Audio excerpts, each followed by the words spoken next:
वालेकुम फ्रेंड्स, ये class 10th की एनसीईआरटी बुक है। एक्सरसाइज 3.6 का मैं आपको क्वेश्चन सिक्स वाला सॉल्व करके बताऊंगी। और इसके पहले जितने भी क्वेश्चन है मैंने इसकी अलग वीडियोस बना दी, बहुत ही अच्छे से एक्सप्लेन किया, आप देखिएगा ज़रूर। ये देखिए क्वेश्चन क्या कह रहा है, solve the following pairs of equation by reducing them to a pair of linear equation. कह रहा है ये पेयर ऑफ इक्वेशन है, ये हमारा पेयर ऑफ इक्वेशन है। पहले इसको रिड्यूस करके हमें पेयर ऑफ लीनियर इक्वेशन बनाना होगा। बाई रिड्यूसिंग देम, इसको रिड्यूस करके हमें क्या बनाना होगा, पेयर ऑफ लीनियर इक्वेशन। तो ये जस्ट एक इक्वेशन है, ये लीनियर इक्वेशन नहीं है। तो सबसे पहले हमें क्या करना है कि सॉल्व करके एक्स और वाई की वैल्यू लानी है। तो उसके लिए पहले हमें इस इक्वेशन को लीनियर इक्वेशन के फॉर्मेट में चेंज करना होगा। तो देखिए ये क्वेश्चन मैंने यहाँ पे लिख दिया है। तो लीनियर इक्वेशन का फॉर्मेट क्या होता है, A X plus B Y equal to C, ये जनरल फॉर्म होता है लीनियर इक्वेशन का। तो आप यहाँ पर देख सकते हैं ये लीनियर इक्वेशन के फॉर्मेट में नहीं है। यहाँ पर देखिए ये 6x प्लस 3y है और यहाँ पर क्या है 6xy, ऐसा तो लीनियर इक्वेशन के फॉर्मेट में कहीं नहीं है।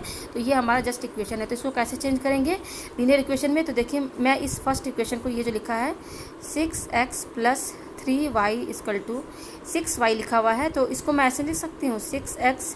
आप ध्यान दीजिएगा मैं जो लिख रही हूँ, इसको मैं 6 से और इनको बीच में क्या है इंटू का साइन है, इंटू xy, ऐसा मैं लिख सकती हूँ। क्योंकि 6xy को यहाँ मैं अलग से बताती रही, इसको मैंने ऐसे लिख दिया है। मतलब तो एक ही है ना, 6 इंटू एक्स वाई क्या हो जाएगा, अगेन 6xy हो जाएगा। तो मैंने इसको ऐसा लिख दिया, ठीक है। तो अब मैं क्या करूँगी, ये इंटू में है, ये अब मैं क्या करूँगी कि ये इनके भी, ये इंटू में है एक्स वाई जो है इसके साथ मल्टीप्लिकेशन में, तो इस एक्स वाई को इज इक्वल टू के इधर लेकर जाएंगे, मतलब इधर इस एक्स वाई को इक्वल टू के इधर लेकर जाएंगे। तो ये इंटू में है तो क्या हो जाएगा, डिवाइड में आ जाएगा इसके। तो ये ऐसे हो जाएगा 6x plus 3y upon x y equal to 6, ऐसे ही तो होगा ना। ये टर्म इंटू में है, इक्वल टू इधर जाएगा तो डिवाइड में ही तो चला जाएगा ना। जैसे फॉर एग्जांपल आपने इस तरह का क्वेश्चन किया होगा ना, x इंटू 5 रहता है और यहाँ पर रहता है 9, आपको x की वैल्यू निकालनी होती है। तो आप क्या करते हैं, ये चीज़ मल्टीप्लाई में है, तो मल्टीप्लाई का मतलब क्या है, इक्वल टू किधर जाएगा तो इसका अपोजिट यानी कि डिवाइड में हो जाएगा। यानी कि यहाँ पर x की वैल्यू क्या हो जाएगी, ये टर्म नीचे डिवाइड में हो जाएगी। तो मैंने जस्ट यहाँ पर यही किया है कि ये एक्स वाई मल्टीप्लाई में है, तो हम इस एक्स वाई को जब यहाँ से हटाएंगे तो इधर आएगा इक्वल टू के, तो इक्वल टू इधर डिवाइड में हो जाएगा। देखिए डिवाइड में, ये टर्म इसके डिवाइड में हो गया, यहाँ आ गया, ठीक है।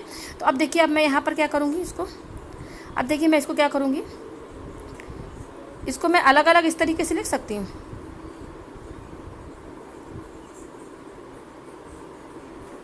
मैंने इसको इस तरीके से लिख दिया है, क्यों, क्योंकि इसका अगर आप एलसीएम लेंगे इस वाले टर्म का, तो इसका जब आप एलसीएम लेंगे, जैसे यहाँ पे देखिए मैं अलग से बता देती हूँ, upon x y plus 3y upon x y, ये है, इसका आप एलसीएम लीजिए। एलसीएम लेने पर क्या है, ये डिनोमीटर सेम है तो ऊपर वाला जस्ट क्या हो जाएगा, ऐड हो जाएगा।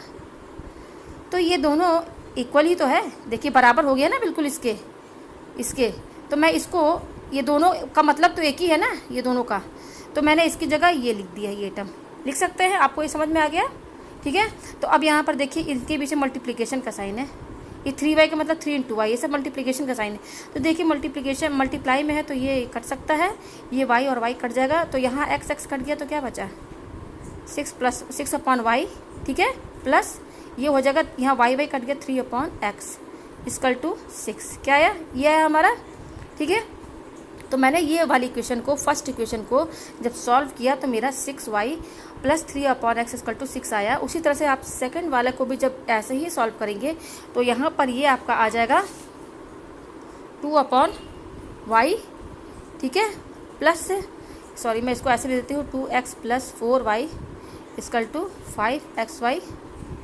ये हमारा, इसको भी जब सॉल्व करेंगे, जैसे मैंने ये पहला वाला इक्वेशन सॉल्व किया है, तो इसको भी जब आप सॉल्व करेंगे इसको आप खुद से सॉल्व कीजिएगा, ठीक है। मैंने पहला वाला बता दिया, तो ये हो जाएगा हमारा, क्या हो जाएगा, 2 अपॉन वाई, ठीक है, plus 4 upon x equal to 5, ये हो जाएगा हमारा, ठीक है। जब मैं इसको सॉल्व करूँगी तो दो इक्वेशन हमारे पास आ गए, एक ये, तो इन दोनों को साथ में लिख लीजिए आप।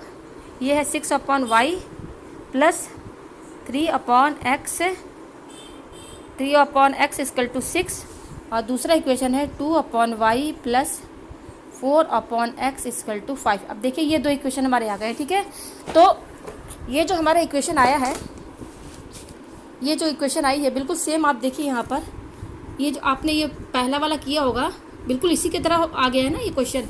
इसको जब मैंने चेंज किया तो ऐसा आया, तो ये क्वेश्चन बिल्कुल सेम पहले वाले की तरह है कि नहीं, तो इसको बिल्कुल आप वैसे ही सॉल्व करेंगे। तो देखिए अब यहाँ पर क्या है, इसको कैसे करना है, ये 6/y जो है, मैं इस वाले टर्म को बता रही हूँ, इसको मैं कैसे लिख रही हूँ।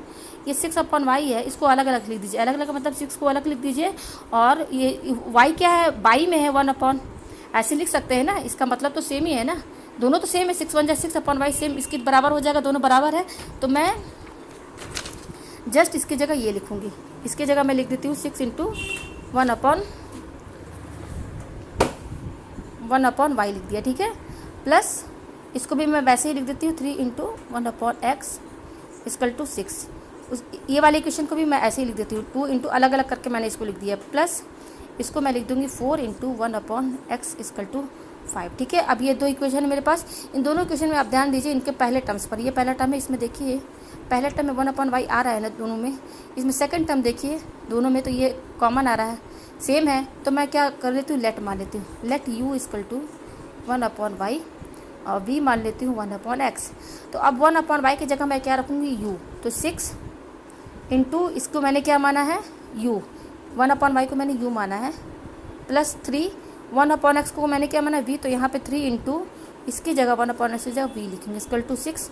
सिमिलरली इसको भी वैसे ही लिख दीजिए 2 × u प्लस 4 × ये भी मैंने ये इसको v माना तो v लिख दीजिए = 5।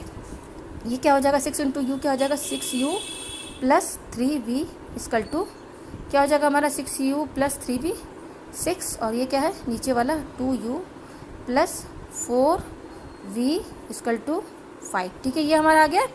तो अब देखिए अब क्या करना है, ये देखिए हमारा अब ये लीनियर इक्वेशन बना है, ये इक्वेशन जो हमारी बनी है ना, लीनियर इक्वेशन बन गई है। लीनियर इक्वेशन के को ये जो है लीनियर इक्वेशन को कर रहा है, फॉर्मेट को फुलफिल कर रहा है, ठीक है। लीनियर इक्वेशन का फॉर्मेट मैंने आपको बताया था ना क्या होता है, ax + by = c होता है, और मेरा इक्वेशन क्या है 6u + 3v = 6। देखिए बिल्कुल लीनियर इक्वेशन के फॉर्मेट में है ना, जनरल फॉर्म में। ये एक्स वाई वेरिएबल है, तो यहाँ पर u और v वेरिएबल है, ठीक है। यहाँ पर देखिए बिल्कुल इसी को फॉर्मेट को फुलफिल कर रहा है, तो ये हमारा लीनियर इक्वेशन अब बन गया।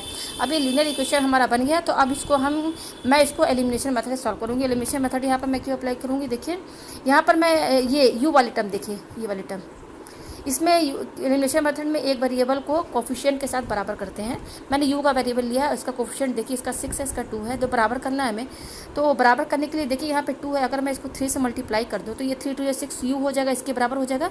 तो मैं जस्ट इस इक्वेशन को मैं मान लेती हूँ फर्स्ट, और इस इक्वेशन को मैं मान लेती हूँ सेकेंड। तो मैं यहाँ क्या करूँगी, मल्टीप्लाई इक्वेशन सेकेंड बाई 3, तो 3 से मैं मल्टीप्लाई करूँगी तो 3 से ये पूरी इक्वेशन मल्टीप्लाई होगी। ये इक्वेशन क्या है सेकंड वाली, यहाँ पे आप लिख दीजिए पूरा। तो आप मल्टीप्लाई कीजिए 3 × 2 = 6u, फिर 3 को से मल्टीप्लाई कीजिए 3 × 4 = 12v = 3 × 5 = 15। ये आ गया हमारा। ये सेकंड इक्वेशन को देखिए हमारी आ गई। फर्स्ट इक्वेशन हमारी क्या थी, ये थी, ये लिख दीजिए।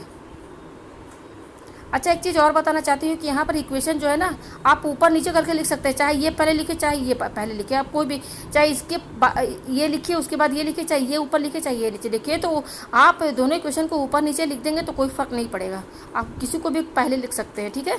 तो देखिए मल्टीप्लाई करने पर मेरा ये टर्म आया था, मैंने लिख दिया, और जो फर्स्ट इक्वेशन थी वो यहाँ लिख दिया। यहाँ पर देखिए ये टर्म बराबर हो गई ना, ये बराबर हो गई है मेरी दो इक्वेशन। अब बताइए इसको सब्ट्रैक्ट करेंगे कि ऐड करेंगे एलिमिनेशन मेथड से। तो एलिमिनेशन मेथड में आप ऐड भी कर सकते हैं, सब्ट्रैक्ट भी कर सकते हैं। तो यहाँ देखिए मैं इसको सब्ट्रैक्ट करूँगी, सब्ट्रैक्ट करने पर क्या होगा, अच्छा इसकी साइन क्या है, प्लस है, इसकी भी साइन प्लस है। अब जब हम सब्ट्रैक्ट करेंगे तो साइन चेंज हो जाएगा, ये माइनस हो जाएगा, ये प्लस माइनस और ये प्लस माइनस। सब्ट्रैक्ट करने में क्या होता है, नीचे के जितने साइन है सब चेंज हो जाते हैं। तो देखिए अब ये +6u है और ये -6u कैंसिल हो जाएगा, कट के 0 हो गया। और देखिए ये +12 भी है, ये माइनस, इसका साइन ये है, ये +12 ये -3 है, तो माइनस कीजिए, 12 में से 3 गया, क्या बचा 9v = ये +15 है और इसका साइन माइनस है, तो प्लस माइनस माइनस, तो ये बचेगा 9। हमें v की वैल्यू चाहिए, इसके साथ ये 9 मल्टीप्लाई में है, तो v की वैल्यू कैसे निकलेगी, यहाँ पर ये देखिए ये 9 जो है क्या है मल्टीप्लाई में है, तो = की इधर जाएगा, तो ये 9 के डिवाइड में आ जाएगा। तो यहाँ पर v की वैल्यू हमें 1 मिली।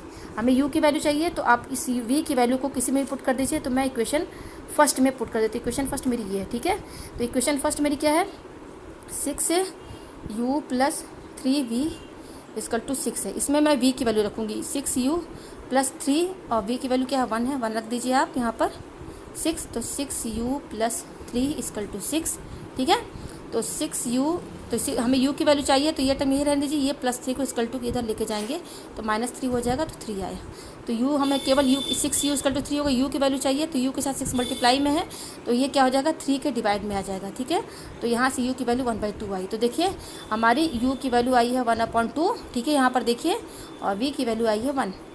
और हमारा जो क्वेश्चन है वो क्या है, एक्स और वाई के फॉर्म में। देखिए क्वेश्चन ये था, तो हमें एक्स और वाई की वैल्यू चाहिए, तो मैंने यू और वी क्या माना था, देखिए यू वी मैंने क्या माना था, यू मैंने माना था 1/y, यू मैंने क्या माना था 1/y, और वी क्या माना है मैंने 1/x, ठीक है। और मेरी यू की वैल्यू क्या आई है 1/2, तो यहाँ पे वैल्यू पुट कर दीजिए 1/2 इक्वल टू 1/y, ठीक है। वैसे ही वी की वैल्यू क्या आई है, मेरी वी की वैल्यू 1 आई है, तो 1 रख दीजिए इक्वल टू 1/x, ठीक है। तो देखिए क्रॉस यहाँ पे y की वैल्यू कैलकुलेट कीजिए, तो क्रॉस मल्टीप्लिकेशन कीजिए, y को 1 से मल्टीप्लाई करेंगे, इस y को 1 से, इसको तो ये y हो जाएगा, 2 को 1 से मल्टीप्लाई करेंगे तो 2 1 2 हो गया, ठीक है। उसी तरह से ये 1 है तो इसको 1/1 तो हम लिख ही सकते हैं, ठीक है। तो क्रॉस मल्टीप्लिकेशन कीजिए, तो x को 1 से मल्टीप्लाई करेंगे तो x 1 जा x, फिर ये इक्वल टू, फिर इस 1 को इस 1 से मल्टीप्लाई करेंगे तो 1। तो यहाँ देखिए x की वैल्यू 1 आई है और y की वैल्यू 2 आई है। तो मुझे उम्मीद है कि आपको ये क्वेश्चन समझ में आ गया होगा। तो इस टाइप के क्वेश्चन में आपको अगर ये देता है एग्जाम में ये क्वेश्चन आपको करने के लिए, तो ये क्वेश्चन में ऊपर लिख देगा कि पेयर ऑफ लीनियर इक्वेशन, तो जरूरी आएगा, इसके क्वेश्चन में लिखा होगा पेयर ऑफ लीनियर इक्वेशन, तो आप समझ जाइएगा कि इस क्वेश्चन को हमें u और v के टर्म में ही सॉल्व करना होगा, ठीक है। मुझे उम्मीद है आपको ये क्वेश्चन समझ में आ गया होगा। Thank you.